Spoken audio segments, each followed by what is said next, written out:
อเลยจ้าสวัสดีค่ะโอ้ยเสียงโขกขออภัยนะคะเสียงโขกเหมือนกันค่ะขนาดกำสากำโคกกันยังดำกว่านี่แนวอื่นมันสิบ่ดังตำหุงเผิมค่ะรู้จักมันมาหุงเผิมว่าอย่างกระเทียมโขกกระมือนมือโขกกระมือนมือ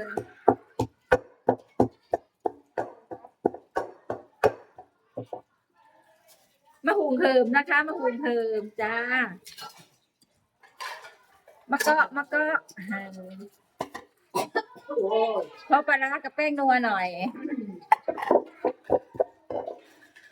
มีสากกระเบือนะจ๊ะบ่เป็นใหม่ตีพริกสากกระเบือจ้า